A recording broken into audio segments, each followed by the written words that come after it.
Welcome back to At Home News with Andrea Shealy. I'm Andrea Shealy. With the recent government shutdown, we turn to national news and ask ourselves, who will be the next president of the United States?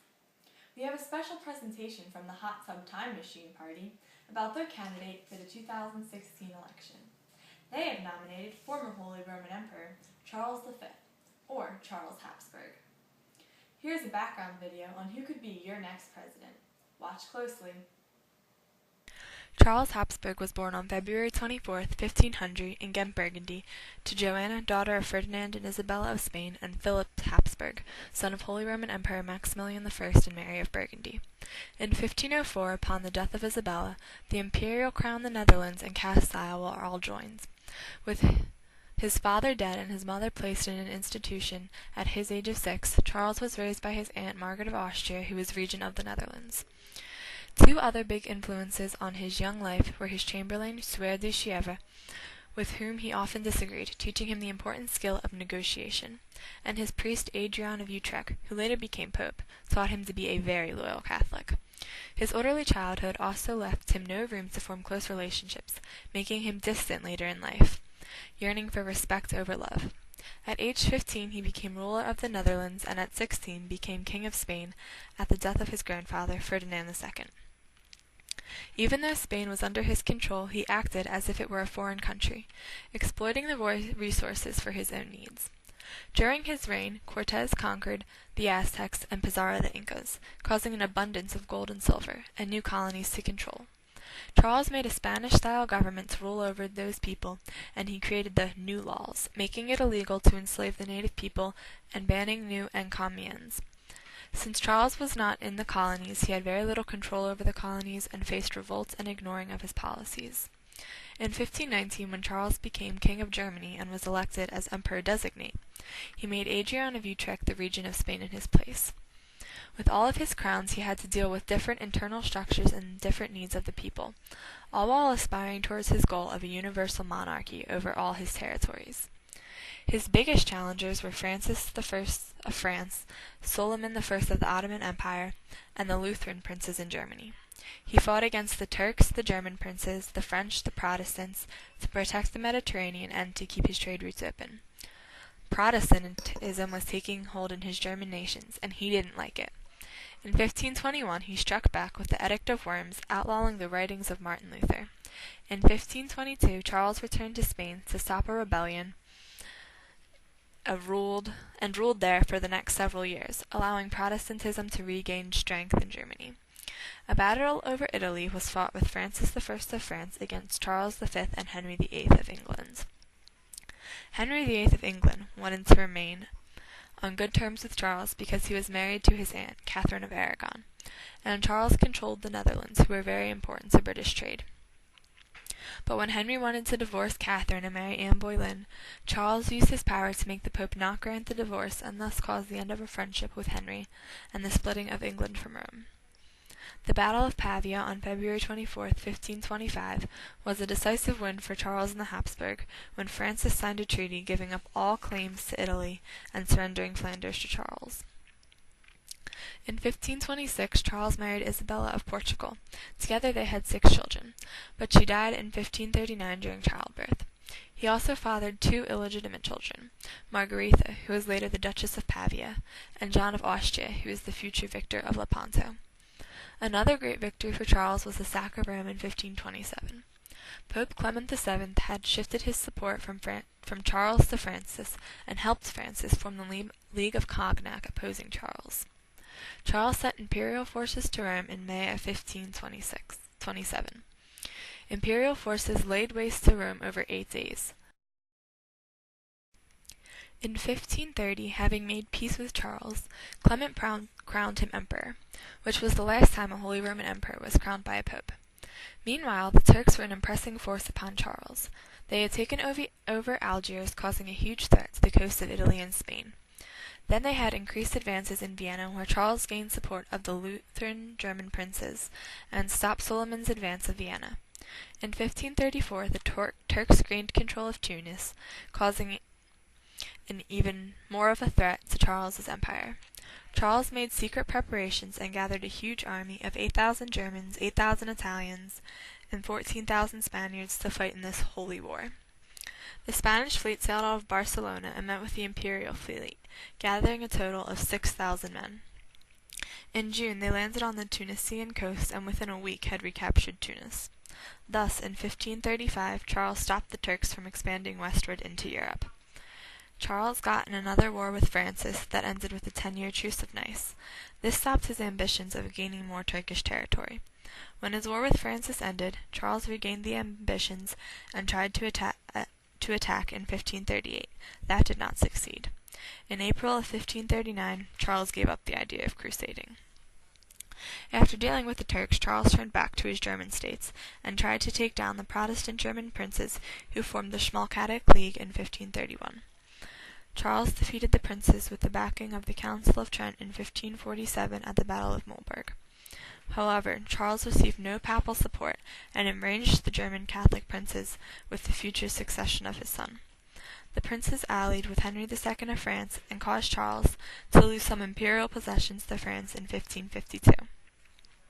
Unable to keep up with his eventful life, Charles made the Habsburg split in 1554.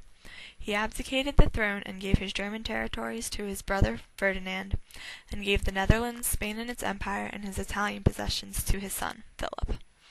Charles retired to the monastery of Ute in Extremadura, Spain, where he died September 21, 1558. At his death, he left a debt of 28 million ducats from all of his wars and borrowing money from Antwerp, Augsburg, and Genoa. Charles's debt sums up his economic policy. Anytime he had money, he blew it funding his next war.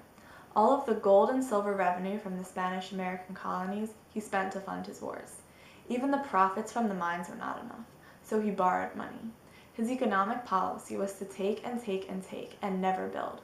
Since his economy funded his wars, his war policy was mostly successful. He won important battles that gained himself land, prosperity, and security. But he also lost some big crusades against the Turks, and finally lost some land to Henry II.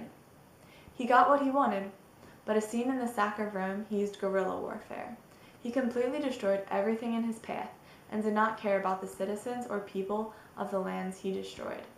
His main goal was to conquer and expand his territory. His foreign policy was unsuccessful, as seen through the Spanish colonies, because he did not give enough attention and time to it. He neglected to assert himself as a ruler, and is blamed for revolts and exploiting the native people and their lands.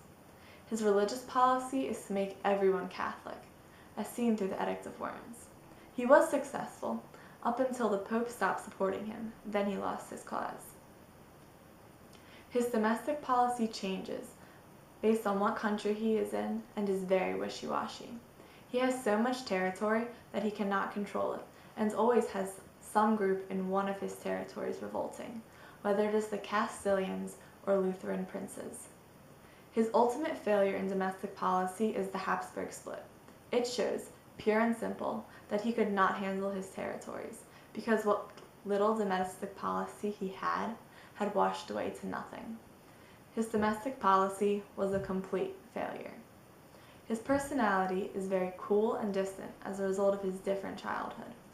His family includes a dead wife, 6 legitimate children, and 2 illegitimate children.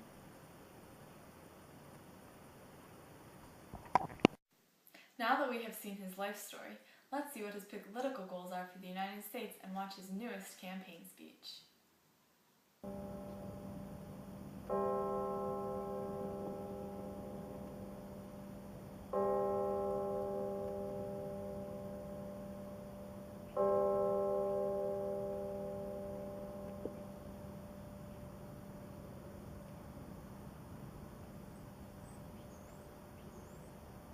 Good afternoon, Americans.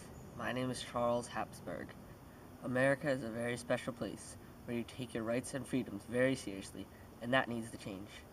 I can help lead you into a new chapter with my almost 40 years of leading an extremely successful empire. I had some bad experiences with other religions. You can tell through my Edict of Worms. But I have learned. I realized while in the monastery that opposing religion does no good. You have to utterly crush the ones you don't like. Just creating an edict did not work, so it is time to exterminate everything but Catholicism. I believe that we should take all costs to flush out our enemies, as in the sack of Rome. Don't let anything stand that is in your way. We should use our nuclear powers to take out the Middle East and anyone we are mad at. Who cares about the innocent? Money will not be an issue. We have oil in Alaska and many other states. That is almost the same as the gold and silver in my old Spanish colonies. I have no plans for how to boost your economy, but we will go into so many wars you will worry more about your son's living than if you can pay your heating bill. America, you need me and I need you to finally achieve my goal of universal monarch over all my territories. Now you may think your states are split enough and another Habsburg split will not be necessary. You are wrong. If I cannot get all I want, I intend to split the country right down the Mississippi, thus becoming the Eastern United States of America and the Western United States of America. So when you vote, vote Charles for Quarles. Well, Mr. Habsburg, you certainly do not have my vote. He wants to take away our freedom of religion, one of the very ideals that this country was built on. It is what makes America, America. Currently, we have forces in the Middle East and are contemplating what to do with Syria. Charles's policy would be to go and attack, but we have to think ahead to next year or tomorrow. Plus, he wants to conquer the world and defeat our enemies at all costs. Literally, costs. He plans on spending all our money on war and never boosting the economy. When he resigned, he left 28 million ducats of debt from his numerous wars and borrowings at high interest. This is not what America needs. We need someone who will get us out of debt, not into more. His domestic policy did not work either. He put a region in charge of the country when he did not feel like ruling them. No successful ruler gives the job of ruling to others. Then he has no control and the people do not know who they can trust, so they revolt. The First Civil War in America was enough. Our country does not need to go back and destroy more of our land. Charles also has a long history of doing things to benefit his family.